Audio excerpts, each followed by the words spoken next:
Welcome to the Expat Empire Podcast, the podcast where you can hear from expats around the world and learn how you can join them.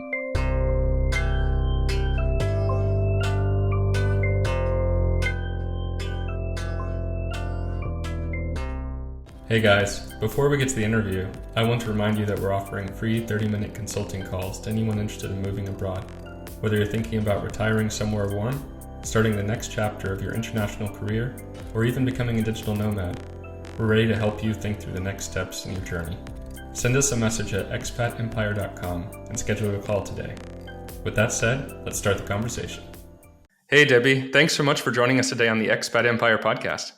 Hey David, thanks so much for having me here. I'm really excited to talk to you. Yeah, same here. You've had quite an interesting background and a lot of cool stuff that you've done and are currently doing. So I'm super excited to hear more about that. But just to start us all off, if you could tell us a bit about where you're originally from, where around the world you've lived so far, even if it's a shortened list, and where you're currently living, that would be great.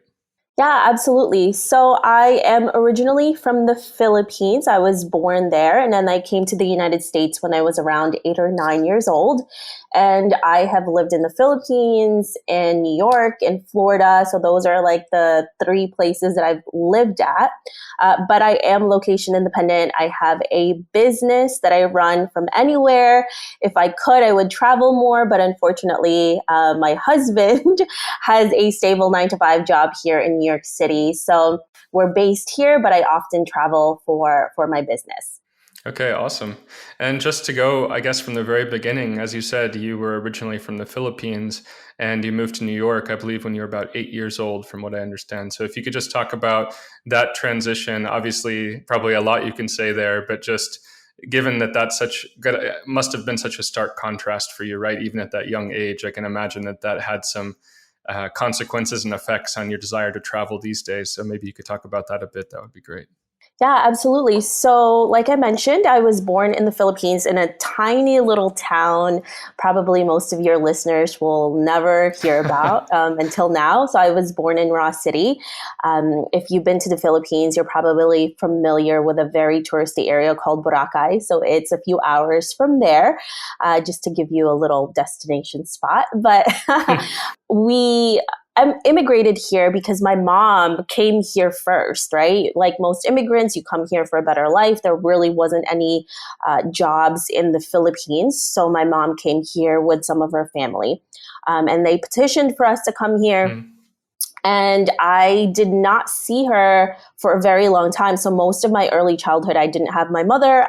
My dad actually left his job as a merchant marine to take care of me full time. Mm. So I ended up coming here when I was 8, about to turn 9, I believe. And it was pretty crazy because it was everything that I knew, you know, all of my friends, my family, people that I was close to, I was leaving. And I came to an extremely different country. You know, the Philippines is a very poor country. Coming from that to a very, very rich country, and just coming here, seeing what people were doing, how they were living. And I still remember the first time I tasted pizza, and it was so gross because I'm so used to rice and fish and vegetables, right, to eat something that was very fat and heavy, right? Like oils and cheese and all of that stuff, which was so new to me. It was pretty incredible. Have you gotten used to it since? I'm going to guess you probably have, but. Oh yeah, I'm a New Yorker, so I have to, you know, it's one of our staple foods here. I grew up in New York City. Right. I've spent more time in New York than in the Philippines. So absolutely. Right. Yeah, I can imagine. And so taking from that, did you have any thoughts of, I don't know, going back to the Philippines one day, or just how did it sort of lead to this idea of let me go and see the world again, and not just, you could have just as easily just stayed in New York or in your own neighborhood and never ventured out again. But what sort of led to that desire and ultimately opportunity to do so? Absolutely. So when I came to the United States, like most, most people who are immigrating, the travel part of that is not about seeing things for fun, right? Mm-hmm. It's about having a new way of life. It's about necessity. So it wasn't like, oh, we're going to do this for fun. It's going to be amazing. We're going to see a new culture. No, it was like, It's really scary. It's not for fun. It's a new life for us. It's a new beginning. Right. But where I ultimately got the travel bug was really from my father. You know, he was a merchant marine. And then once we came to the United States, he went back to that and he traveled all over the world. I believe he's visited, you know, all the continents. He has crossed the globe several times. And I would see him only 3 months out of the year. And he would tell me about all of these different places. And that's where really it all started for me, was seeing the world through my dad's eyes. The stories that he would come back, the pictures that he would show me. And I wanted to do something similar. I wanted to see the world. I didn't just want to be in a little, you know, in my little own world. And that's really how it all began for me. And were there any specific spots of the stories that he told you? Were there any places that were on your bucket list straight away that you've already been able to make it to, or you know, any prime spots that you'd recommend to our listeners? Ironically, one of the countries that my dad always talked about, but I've never been to, which is really funny, is Japan. He's always talked about that, but I think I've been saving it because I want to go there with him. Oh, yeah. So we're definitely planning it once everything starts to come down. My husband and I and my parents were all talking about it. We're like, we'll go to Japan together. You've always wanted us to go there together. So I think that's really the reason why I wanted to save that spot, so I could go there with my dad and see it through his eyes, and why he loved it so much, because he's literally been through like so many different countries for work. And that was the one place that really stood out to him. And for me, actually, the first country that I went to, which was for fun, for as a tourist, was France. It was Paris. And that was really one of the places that I wanted to go to. And I went there when I was 16. So I actually went there instead of having a sweet 16 like they do here in the US. I told my mom, I don't want that. I would rather go to Paris, because my school at that time was having a trip to Paris. So I was like, instead of spending all of that money for one night, I would rather do Paris. So that's what I ended up doing. Amazing. Yeah, it's funny to hear about your story and the interest in Japan, because of course that's a place that I've spent a couple years and a lot of time learning the language and so on. And in fact, my grandpa was in the Navy for I think 20 years, and he did 2 world tours early on in his career. And he went to Japan in the early 1950s. And those stories have always stuck with me, and was definitely one of the reasons that I was originally kind of interested in Japan. I mean, one of many reasons, but it's fun to hear that you had a kind of similar experience with your family as well. Yeah, my dad always talks about it. He's like, it's so beautiful. The food is really good. The people are amazing. So one day soon, yes, we'll all definitely go together. Sounds good. So I guess changing tact a bit in terms of going into your just career and how you've been able to make your business and your career more location independent. Could you help talk us through what your process was to finding those opportunities to be able to be more location independent, to be more of a nomad, and to make your money where you want to live?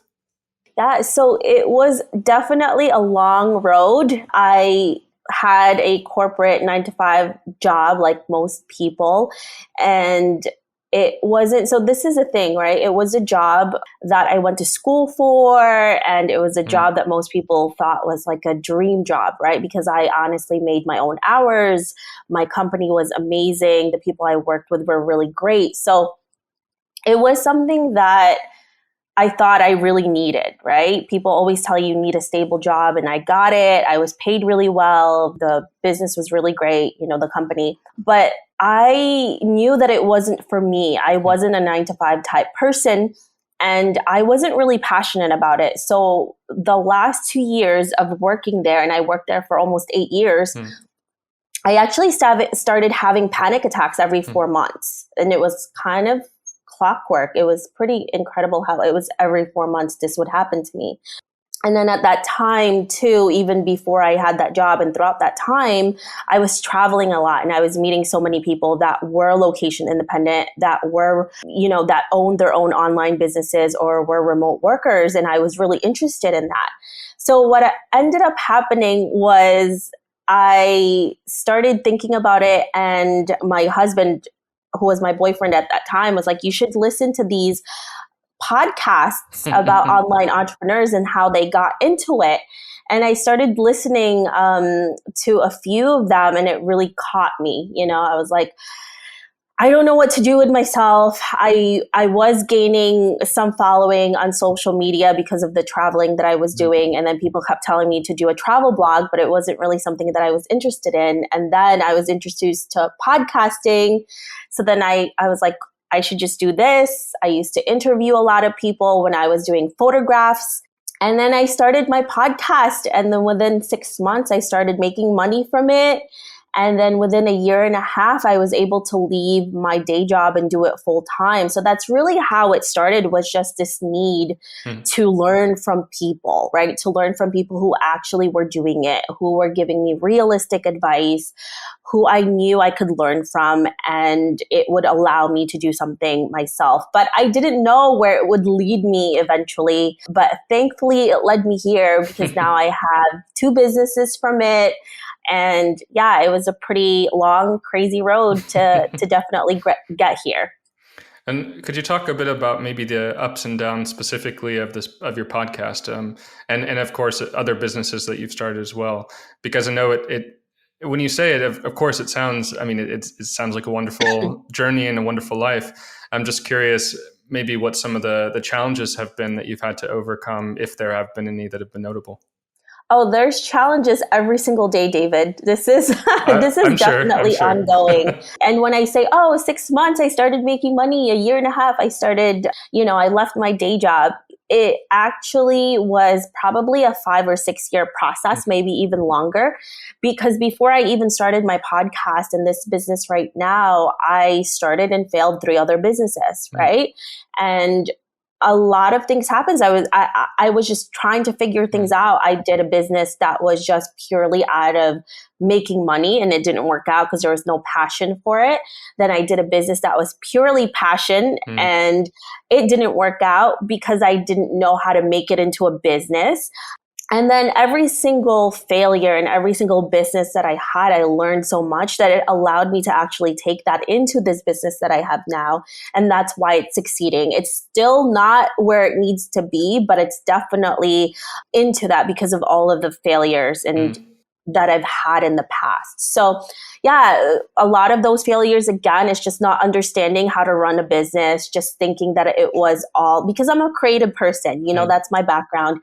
And just leaning more towards that and not really understanding how to run a business, not understanding marketing, not understanding how to get clients, all of those things were just learning opportunities for me to eventually get here. Obviously, it's not perfect. And I'm going to say this and I'm going to tell everybody this, even people who are super successful, which I still don't think I am, have those ups and downs every single day. And I feel like I'm bipolar most of the time because there's some days where everything is really, really good and you're like on the top of the world. And then the next day something happens and then you're super depressed about it. And then like a week later, it's really great. And then a week after that, it's like amazing, it's horrible again. So that's really the realities of being an entrepreneur and doing something that's outside of the box. Because if I just wanted stability, quote unquote stability and income every day, I would have stayed at my day job, which there's nothing wrong with that. And I think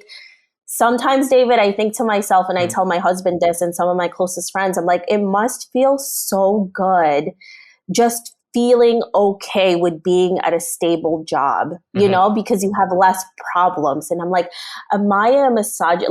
Like, do I just do this to myself? Like, yeah. I'm like, what is it? Like a misogynist? Like you just like to put pain on yourself, but right. That's just how I am. And I'm, you probably have these same types of tendencies that you do too, David. You're just not okay with being okay, Yeah, it seems like we create problems for ourselves in some respect. But how do you, I guess just taking that a step further, maybe we can get into this a bit, but I imagine when you just started the podcast, maybe you immediately started with a huge number of listeners and followers and everything, and it was great. But I can imagine that maybe it started a bit smaller and it grew over those first 18 months, like you talked about. So how do you deal with this idea that you're better than you were, or you're maybe, let's not necessarily say you're better than you were, but you have better numbers than you were 6 months ago. But if you have an episode that dips down again for whatever reason, because we never know why these things happen, now we have a new frame of reference, and that's frustrating, right? Because it's hard to just consistently get that upward trajectory up and to the right. So yeah, I'm not sure of your experience on that in particular, but we always just have this changing frame of reference. And I'm curious if you have any thoughts about how we can deal with that as entrepreneurs and location independent, remote workers and so on, trying to build these side projects and businesses to be successful when we're always, comparing against a changing baseline, if you know what I mean. Yeah, that definitely happened to me, especially in the beginning. I've been doing my podcast for almost 4 years now, and there are certain times where my numbers are huge, and then there's like months where it cuts in half, right? So I hear this a lot from people. Then they'll go on like Facebook, they get really frustrated. They're like, oh my God, what's happening? And then you find out there was like something that happened in Apple or something, and that's why it happened. Honestly, to tell you the truth, most of the times I don't really look at the numbers that I have anymore unless I have a sponsor that asks me about it, because it's just going to drive you crazy. The only time I do actually look at my numbers is, like you said, to really understand if there's something that I can do about it. But I don't look at it in a way that's like, oh, it's really bad this month and, I'm going to be super depressed. Yes, it affects me. If it definitely affected me more before, but I think I've been at this long enough to know that it always bounces back. And for me, the most important thing is, and I've learned this throughout all of the businesses that I have failed, with this one that's actually thriving, is that it's just doing what you're supposed to do and doing it every single day. There's really no freaking secret to this, and people think there is, but it's just understanding what you need to do and do it every single day, no matter what happens. If you know that that's where you need to be and that's the right step, it doesn't matter if there's a setback, for a month or two. If you know that's going to allow you to keep growing, then you just keep doing it. Right? If there's something that you need to tweak, then tweak it.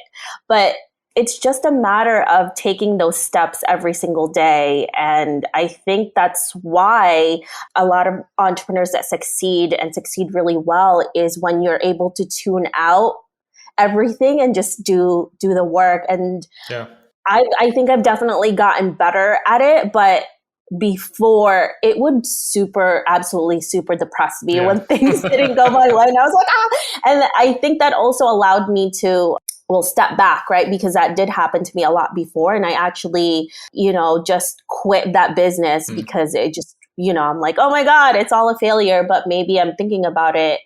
I'm like, maybe if I just kept going, maybe it would have succeeded because I was learning. So it's just that mental block that you need to get over, and then you just keep going, and then that's it. But as you said, it can be hard to know when something's working or not. And do you have, it sounds like, maybe for different reasons things have or haven't worked for you, but do you have any thoughts around some sort of way of thinking about it, or a framework or anything for, should I keep going at this and, crossing my fingers and just doing that daily work? Or should I, this clearly isn't working and I should put it to the side and try something totally different, as you've had, to do in your career multiple times? Yeah. So for me, especially when I'm trying something new, I always do the 30 to 60 day test, right? So I do it consistently for at least 30 days. If I feel like it needs a little bit longer, 60 days, right? If I see that there's something happening there, right, then I'll just keep going. But if I see like it didn't really make any changes, or if it's just so much effort that it's taking away from the other tasks that I'm doing, that it's not giving me enough, then I take that back, right? And maybe I'll say later on, I'll hire somebody to do this later, right? So first for me, it's just like, is this going to be worth it for me and my time? Because as an entrepreneur, you're always getting pulled in different directions. And I'm lucky enough to have like a few people working for me. So I was able to give them the task, like the tedious tasks that I don't need to do. So for me, my time is valuable, because whatever it is that I'm spending my time on has to be especially crucial for my business, right? It's either going to help me grow or create income for my podcast, right? Or my business. So it's just those two things. It's like, is it actually growing or is it doing anything for my business, right? And second, is it taking away time from other things that's also just as important or even more important? So those are really how I take a look at it. And again, like allowing it to go for like 30 to 60 days, sometimes even longer, if it's a really big project or something. Yeah, makes sense. And you also talked a bit about this difference that you've seen in your success between something that you're passionate about and something that you're just driven for money, or, you know, some version of that, not to make it sound quite so petty. But could you talk a bit about the importance of passion and how you can really find that intersection between passion and a profitable business? Yeah. So I made a lot of mistakes with that, right? Because everybody tells you like you have to be super passionate about what you do in order to make money. And that's absolutely true. Right. But then some people also say, don't do what you're passionate about because you're going to end up hating it and it's not going to be a good thing. I think that's also true. I think there has to be a balance, and I think it depends on each person, because I do know people who are not super passionate about their job or their business, but it's actually the systems that they're really passionate about. Right? Maybe it's not actually that business, but it's the systems that they're doing that they're super passionate about. So if you're that type of person, yeah, you don't absolutely have to be passionate. If you're the type of person who just likes to do the same thing every single day, you like the systems, go for it. But if you're a passionate person like I am, and now I'm also loving systems. So that's great. You learn how to do that too, guys. It can't just be one or the other. Sometimes you learn how to love systems. But what I ended up learning was that in order for me to do something that I'm passionate about and also make income from it, is to actually learn the business side of things, right? You can't just focus on, for example, creating things, right? You also have to focus on how you market these things, how you get clients, how you put effort on things outside from what you're just passionate about. Because a business is just not one thing. There's so many aspects around it. And I think for people who are just starting to do this, they don't realize that. And I absolutely didn't realize that. And that's why I failed so many times. But it's just really realizing, okay, am I this type of person that I really need to be super passionate about what I do in order to keep going forward? Or am I a type of person who could really love systems or do love systems, and I don't need to be passionate about what I do, but can continue and make money and then do what I'm passionate about on the side? So there's different types of people. It's not a one size fits all thing. Yeah, absolutely. I think that's very well put, and certainly gives people listening and watching this something to chew on. So you've talked to tons of different location independent entrepreneurs, people doing all kinds of cool stuff. Has there been anything that you've learned and really taken with you from those interviews that would be great to share with the audience here? Or maybe just interesting business ideas, or, you know, would love to just hear some of your takeaways from 4 years of podcasting. Honestly, everybody's story is so different. And I think the biggest takeaway I got from it was I really created a group of people that have become my friends, because it's so interesting to me how it seems like there's so many of us out there that are like this, right? Because now of online communities, if you go online, like the algorithm knows the people that you like, but then you go out in the real world and there's not that many of us or that have that same type of thinking. So I've really embraced my people, you know, that I've been able to meet. And I think it's also been super inspiring for me to see that people were able to make a life that most people told them that was not possible. And even now, even though remote work is so much more accepted, there's still certain things that I see people do that they've created for themselves, which I think is super inspirational. And every time I talk to people like you, David, who do what you do, I'm always in awe, because this is something we were not taught when we were young. You know, you had to step outside of the box and decide this for yourself. So that's really what I'm always, that's why I've been doing this for as long as I have, because everyone's story is so different. Maybe the remote work, digital nomadism life is the same, but everyone's journey to get there is always so interesting. So, and it's super inspiring for me.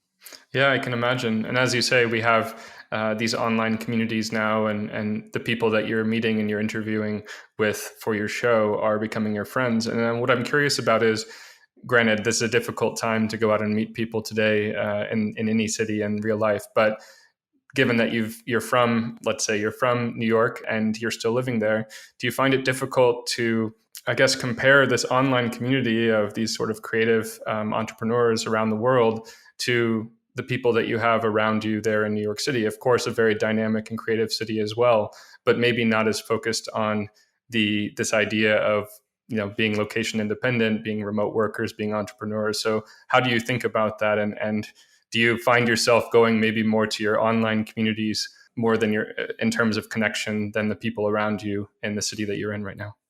Yeah, it's so interesting. Most of my friends in New York are not location independent, right? Mm-hmm. They're not digital nomads. It's like I said, it's just not the norm generally. Right. But, obviously now with COVID, there's pretty much 80% or 70% of people are working remotely. So it's kind of interesting because before they didn't understand what I was talking about, the life that I was living. And then now they're like, oh my God, I wish I could do this full time. Now I totally understand where you're coming from. So I'm like, yes, I'm converting you. Right. So it's an interesting time because now it's being seen as the norm. It's being seen as more stable than not anymore. And I could definitely discuss it with so many more of my friends. But before, there was definitely I guess there was kind of like a wall there because I couldn't really talk, or even if I did talk to them, they didn't really understand the lifestyle. And in a way, I guess that's one thing that was positive from COVID, because now more people understand the life that we live. And now I get asked questions more about what I do. But I would honestly, though, even before COVID, people were interested in what I did because it's not normal. Right. And they're like, what? You make money from your podcast and your website? How does that happen? Like, that's crazy. How do you do that?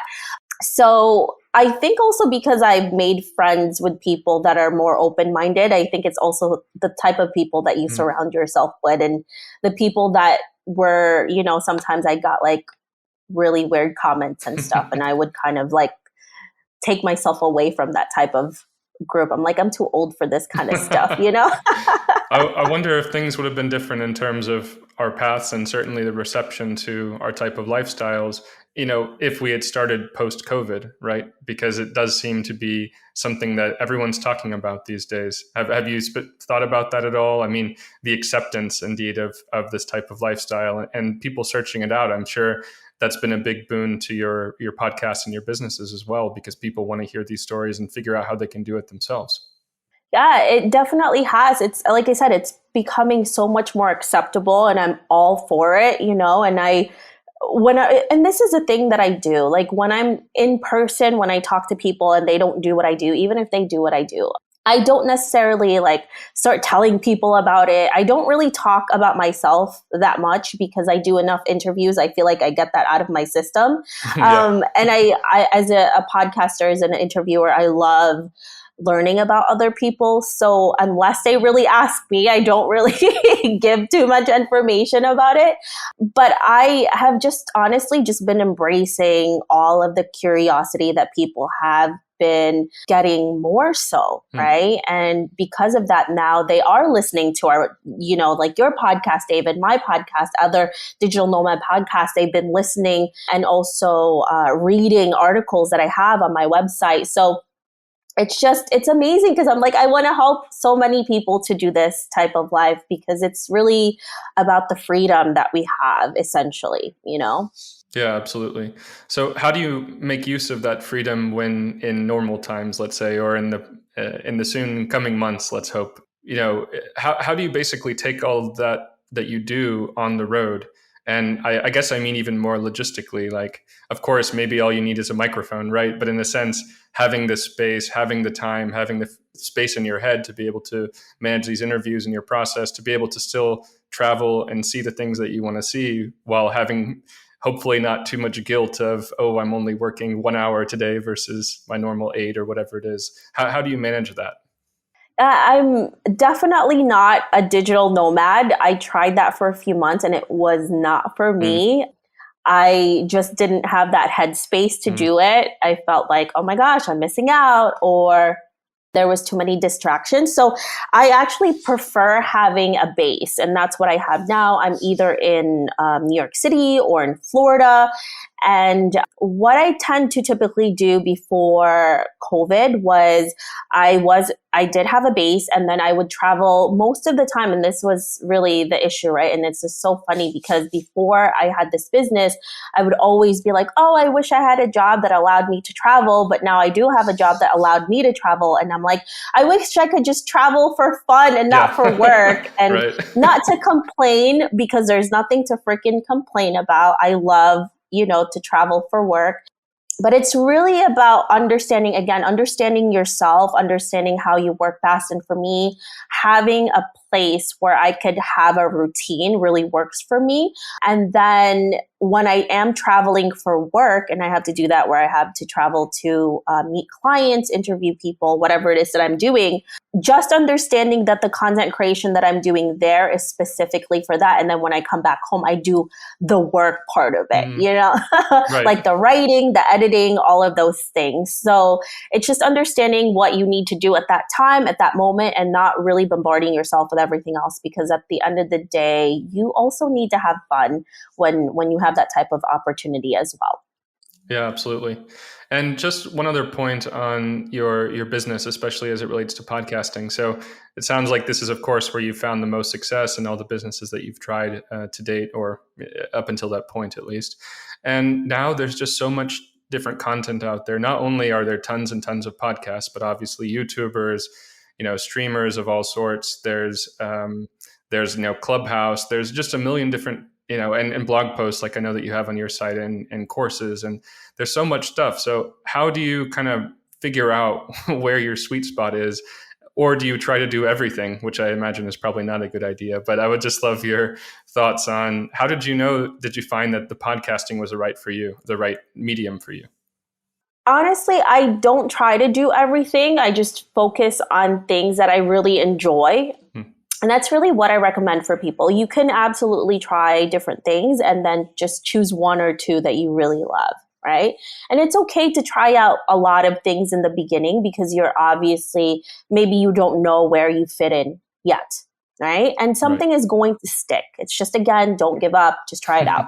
So for me, the reason why it became the podcast is because I love talking to people. I love having conversations. When I travel, I have conversations with strangers. When I used to do photographs, I would have conversations with my subjects while I was taking photographs. And it was so much more, I guess for me, intimate than just reading something, right? And I felt really drawn to it. I really felt drawn to people's stories. I felt really inspired by it. And that's why I ended up getting into podcasting and not necessarily video like a YouTube, right? Because also I don't, that's not something that I guess, I don't know, maybe I'm just too lazy for that. Like I can't see myself doing a video of myself and I don't know. It just wasn't. But I can't say it's never going to happen later. Who knows? Sure. So for me, I honestly stuck to podcasting, and then I added my blog. And then I'm usually just on Instagram and Clubhouse, right? And those are the things that I'm really in. Like I'm there. That's where I put my energy in. And that's where I feel compelled to show up. So it's really about, again, it's about you, what you like and what you don't like, and just going from there. Perfect. Well, thank you so much for sharing all this great insight and advice and telling us about your wonderful offbeat life today. I'd love to have you tell us just more about where we can find more about you and what you're doing, all your social media, website, what we can do to keep in touch. Yeah, absolutely. Thanks so much, David, for having me here. I had such a great time. So if you want to find out more about me, you can visit theoffbeatlife.com. I have a ton of free resources there for you if you want to start working online, you want to start an online business. You can also find my podcast there, where I interview travelers who ditched their 9 to 5 to become remote entrepreneurs and digital nomads. So it's all at theoffbeatlife.com. And then you can find me on Instagram, where I'm mostly at. And again, it's at The Offbeat Life. Perfect. Well, I'll have links to all of that in the show notes, of course. Thanks so much again for joining us today, Debbie, and look forward to keeping in touch. Hey guys, don't forget to like our video, subscribe to our channel, and leave your comment below. You can find us on Facebook and Instagram at Expat Empire. We help people to move abroad through our personalized consulting services. For more information, check out expatempire.com. Thanks and see you soon.